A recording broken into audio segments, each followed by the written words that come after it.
Today, April 2nd, we celebrate the feast of Saint Francis of Paola. Francis was born in Paola, southern Italy, to pious parents. His parents, who maintained a strong devotion to Saint Francis of Assisi, named their son after him. He was educated at the Franciscan friary at San Marco while a child.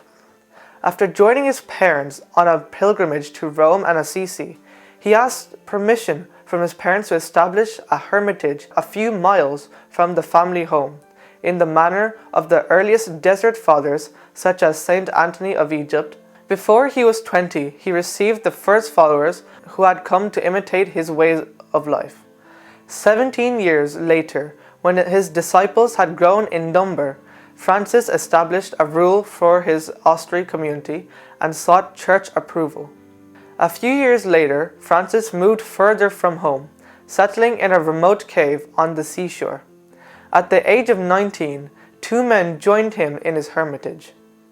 With approval from the local archbishop, this small group continued to grow into a large religious order. They were first known as the Hermits of Saint Francis of Assisi, but later renamed the Minimi, meaning the least, and signifying their commitment to humility, which the Pope officially approved the rule of in 1474.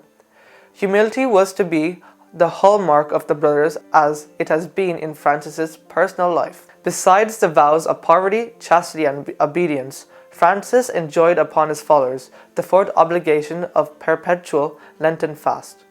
He felt that heroic mortification was necessary as a means for spiritual growth.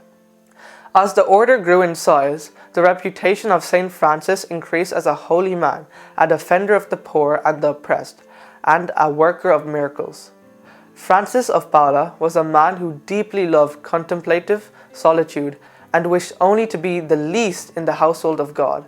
Yet when the Church called him to active service in the world, he became a miracle worker and influenced the course of nations. Francis sensed that his death was approaching at the age of 91 and returned to living in the complete solitude for 3 months to prepare himself.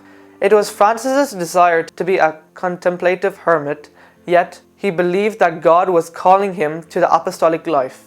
He began to use the gifts he had received, such as gifts of miracles and prophecy, to minister to the people of God, a defender of the poor and oppressed.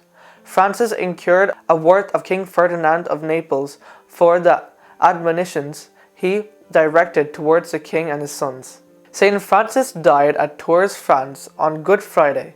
Pope Leo X canonized Saint Francis of Paola 20 years after his death in 1519. He is the patron saint of sailors. Saint Francis of Paola, pray for us.